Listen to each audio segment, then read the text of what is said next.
20 years ago, a stormy night and a split-second decision to help a stranger changed both their lives forever. Celia offered James, a man at rock bottom, a warm meal, dry clothes, and hope when he needed it most. She never expected to see him again. But when James knocks on her door decades later, everything changes. Some moments in life feel small when they happen, like little drops of rain that vanish as soon as they touch the ground. But every now and then, one moment ripples, its impact spreading in ways you can't imagine. That's been my life recently. It started on a stormy October night 20 years ago. I was young, just having finished school and working at the local diner. That night, I was driving home from a late shift, gripping the wheel as rain pounded down so hard I could barely see. I was convinced that I was going to have an accident. It was the kind of rain that made me feel like I was underwater. I hated it. Then, I saw him. He was on the side of the road, by the rundown bus stop, hunched over, a torn jacket clinging to his thin frame. He looked like he might collapse at any second. I hesitated. Picking up a stranger in the middle of the night wasn't exactly in my comfort zone, but something about him wouldn't let me drive past. "Hey," I called out through the rolled-down window. "Are you okay?" He turned, and even through the rain, I saw his face, pale, soaked, and utterly exhausted. He didn't say a word, just nodded weakly. "Get in," I said, unlocking the door. He climbed into the car, shivering so violently that I immediately cranked up the heat. He didn't say much, just kept muttering under his breath as I drove him to my tiny house a few miles away. "Thank you," he said through chattering teeth. That night, I gave him dry clothes. When my dad passed away, my mother packed most of his clothing away in boxes and dropped it off. "I can't look at them, Celia," she said. "Please, darling, keep them here." For months, I'd wondered what I'd do with his clothes, but tonight they had come in handy. I made him a batch of comforting chicken noodle soup and let him sleep on my worn-out couch. "I'm James," he said as he was washing his hands in the kitchen sink. "I'm Celia," I said, adding the chicken to the soup. There was a heaviness about James, like life had just beaten him down so many times he couldn't find the strength to explain. "Where do you live?" I asked, stirring the pot, but he just shook his head and sipped on the tea I'd made. When it was time to eat, I set the bowl in front of him, sat with him until he was done, and then went to bed. I didn't know whether to lock my bedroom door, but I couldn't get my mother's voice out of my head.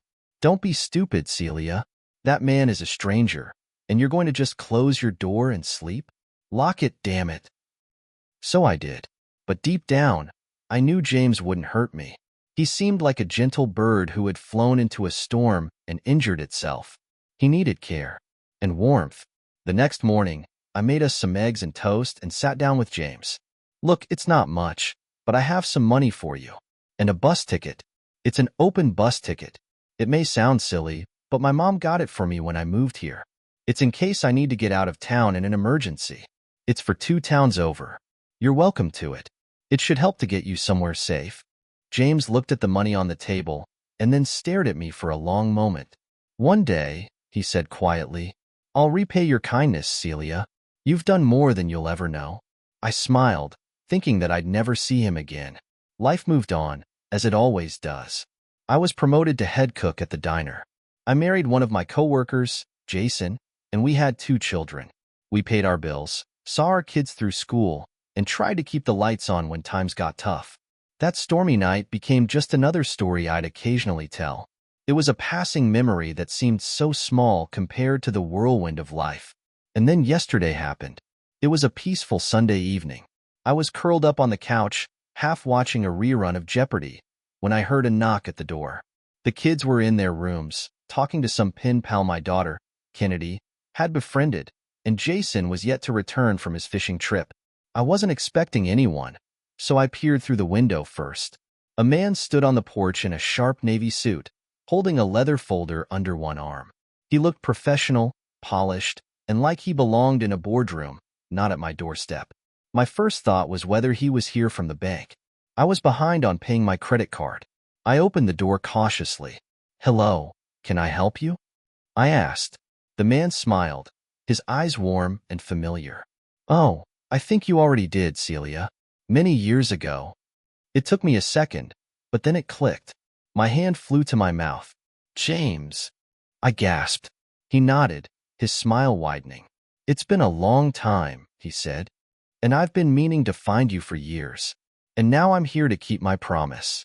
I invited him in, still trying to process how this confident, well-dressed man could be the same frail figure I'd picked up on that rainy night. We sat at the kitchen table, and he slid the leather folder toward me.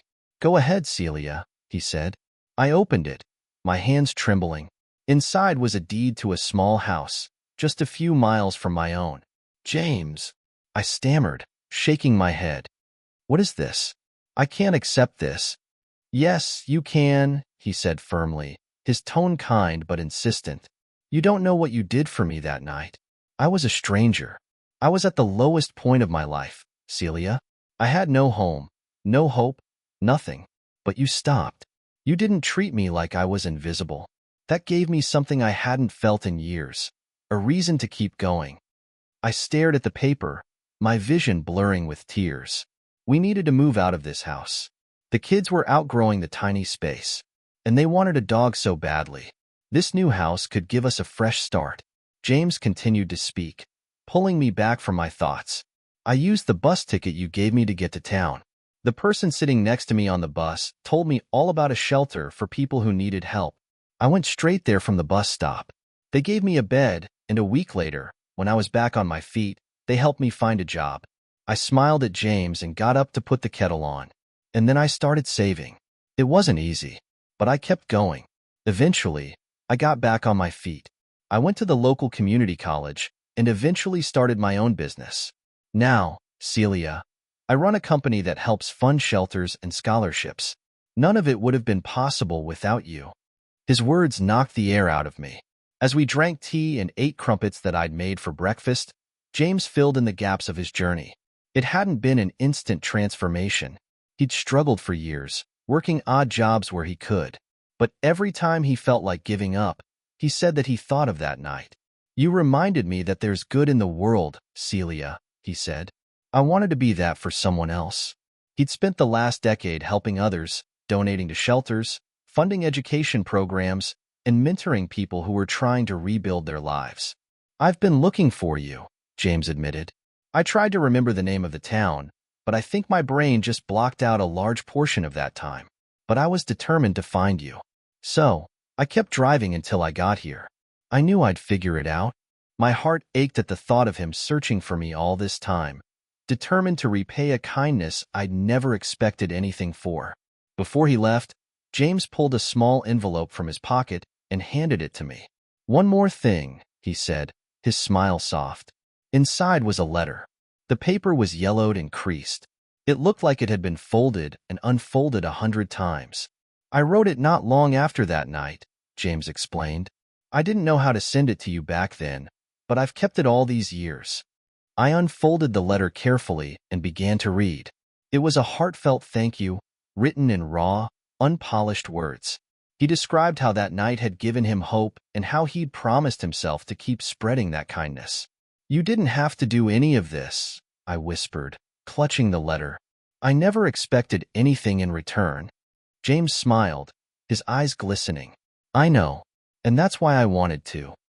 As James drove away that night, I stood on the porch, holding the envelope and the deed to the house. My heart felt impossibly full. It's strange to think about how a single moment can ripple through time, touching lives you'll never see. That night, I thought I was just helping someone get out of the rain, but it turned out to be so much more. Sometimes, life's greatest gifts come wrapped in storms, and sometimes those storms return and gift you a home.